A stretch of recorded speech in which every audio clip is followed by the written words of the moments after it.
Jaya Radha Madhava Punya Vihari.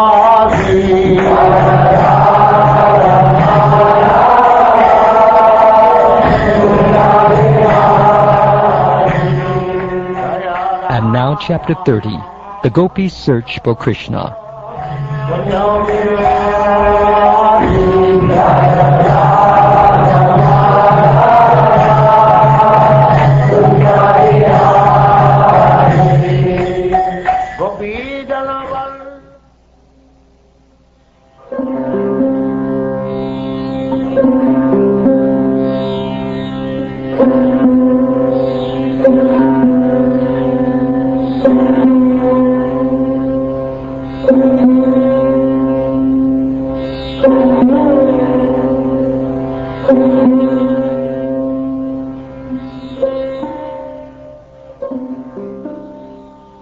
Shukdev Goswami said, when Lord Krishna disappeared so suddenly, the gopis felt great sorrow at losing sight of him, like a group of female elephants who have lost their mate.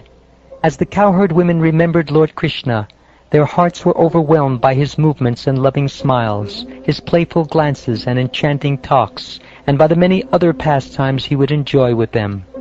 Thus absorbed in thoughts of Krishna, the Lord of Rama, the gopis began acting out his various transcendental pastimes. Because the beloved gopis were absorbed in thoughts of their beloved Krishna, their bodies imitated his way of moving and smiling, his way of beholding them, his speech and his other distinctive features. Deeply immersed in thinking of him and maddened by remembering his pastimes, they declared to one another, "I am Krishna." Singing loudly of Krishna, they searched for him throughout the Vrindavan forest, like a band of mad women. They even asked the trees about him, who as the Supersoul is present inside and outside of all created things, just like the sky. The gopis said, "O Ashvata tree, O Plaksha, O Nyagroda, have you seen Krishna? That son of Nanda Maharaj has gone away after stealing our minds with his loving smiles and glances. O Kurabaka tree, O Ashoka, O Naga, Punaga and Champaka, has Balaram's younger brother, whose smile removes the audacity of all proud women, passed this way? O most kind Tulsi, to whom the feet of Govinda are so dear, have you seen that infallible one walk by, wearing you and encircled by swarms of bees? O Malati, O Malika, O Jati, and Utika, has Madhava gone by here, giving you pleasure with the touch of his hand? O Chuta, O Priyala, O Panasa, Asana, Kovidata, O Jambu, O Arka, O Bilva, Bakula, and Amra, O Kadamba, and Nipa, and all you other plants and trees living by the banks of the Yamuna, who have dedicated your very existence to the welfare of others. We gopis have lost our minds, so please tell us where Krishna has gone. O Mother Earth, what austerity did you perform to attain the touch of Lord Keshava's lotus feet, which has brought you such great joy that your bodily hairs are standing on end? You appear very beautiful in this condition.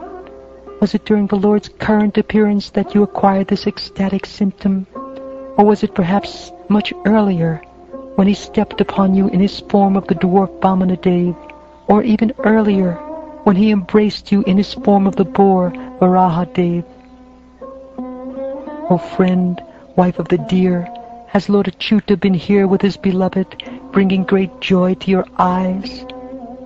Indeed, blowing this way is the fragrance of his garland of kunda flowers, which was smeared with the kumkum from the breasts of his girlfriend when he embraced her.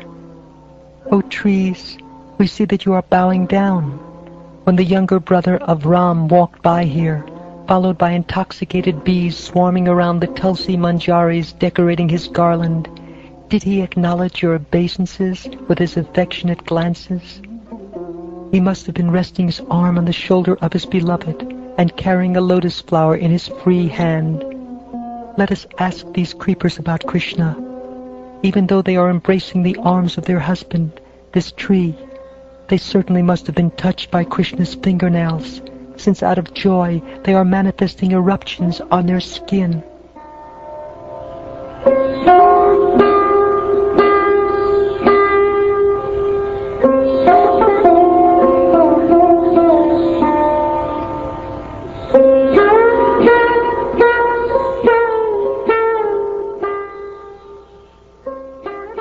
Having spoken these words, the gopis, distraught from searching for Krishna, began to act out his various pastimes, fully absorbed in thoughts of him. One gopi imitated Putana, while another acted like infant Krishna and pretended to suck her breast. Another gopi, crying in imitation of infant Krishna, kicked a gopi who was taking the role of the cart demon Shakatasura.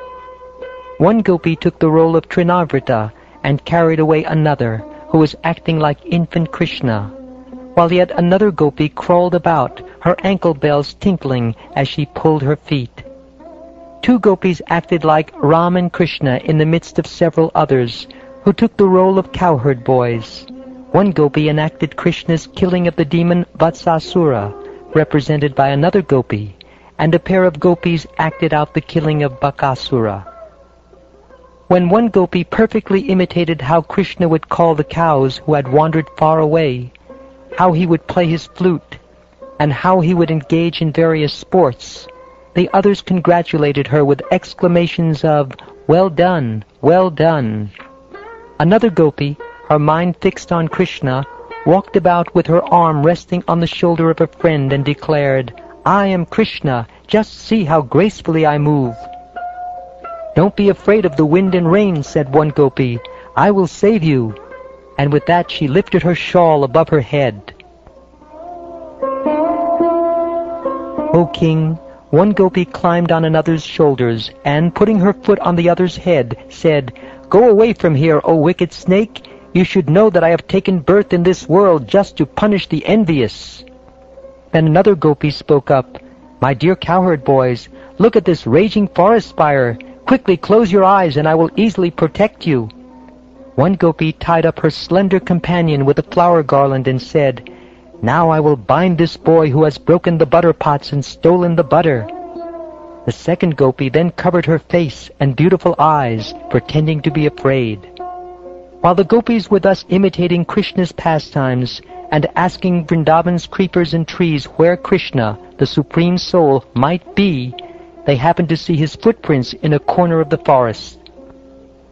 The gopis said, "The marks of a flag, lotus, thunderbolt, elephant goad, barley corn, and so forth on these footprints clearly distinguish them as belonging to that great soul, the son of Nanda Maharaj."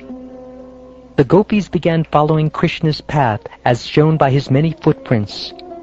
But when they saw that these prints were thoroughly intermixed with those of his dearmost consort, they became perturbed and spoke as follows. "Here we see the footprints of some gopi who must have been walking along with the son of Nanda Maharaj. He must have put his arm around her shoulder, just as an elephant rests his trunk on the shoulder of an accompanying she-elephant. Certainly this particular gopi has perfectly worshipped the all-powerful personality of Godhead, Govinda, since he was so pleased with her that he abandoned the rest of us and brought her to a secluded place. O girls, the dust of Govinda's lotus feet is so sacred that even Brahma, Shiva, and the goddess Rama take the dust upon their heads to dispel sinful reactions. These footprints of that special gopi greatly disturb us. Of all the gopis, she alone was taken away to a secluded place where she is enjoying the lips of Krishna. Look, we can't see her footprints over here. It's obvious that the grass and sprouts were hurting the tender soles of her feet, and so the lover lifted up his beloved. Please observe, my dear gopis, how in this place lusty Krishna's footprints are pressed more deeply into the ground, you see? Carrying the weight of his beloved must have been difficult for him. And over here, that intelligent boy must have put her down to gather some flowers. Just see how in this place dear Krishna collected flowers for his beloved. Here he has left the impression of only the front part of his feet, because he was standing on his toes to reach the flowers. Certainly Krishna sat down here with his girlfriend to arrange her hair. The lusty boy must have made a crown for that lusty girl out of the flowers he had collected.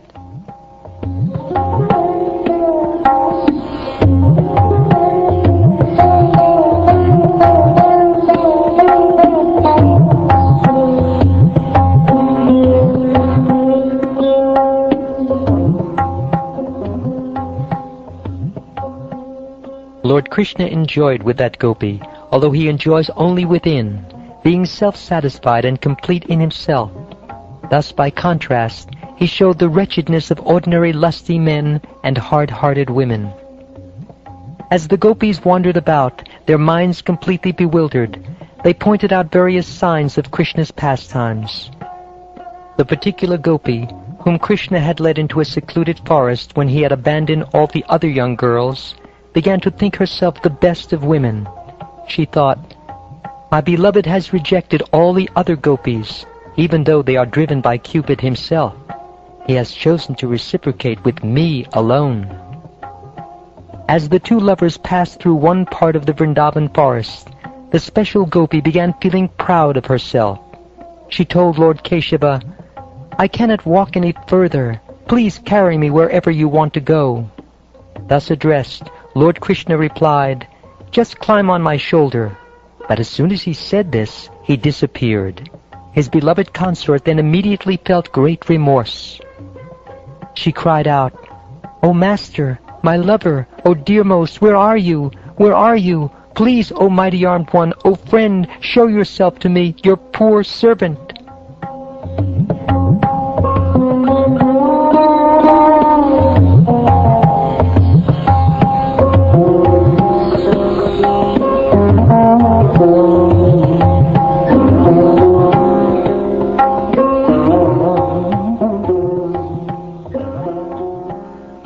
While continuing to search out Krishna's path, the gopis discovered their unhappy friend close by.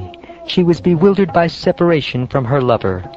She told them how Madhava had given her much respect, but how she then suffered dishonor because of her misbehavior.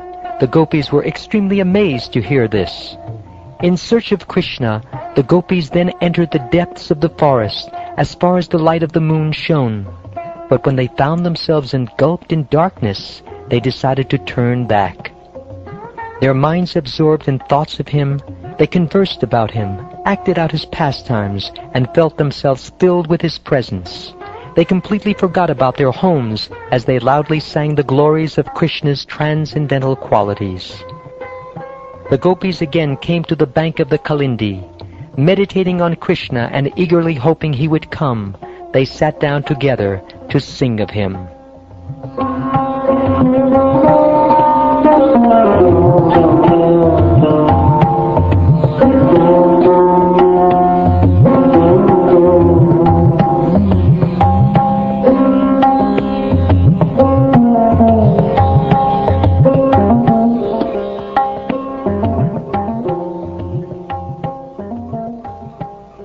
Thus ends the 30th chapter of the 10th canto of the Srimad Bhagavatam, entitled The Gopis' Search for Krishna.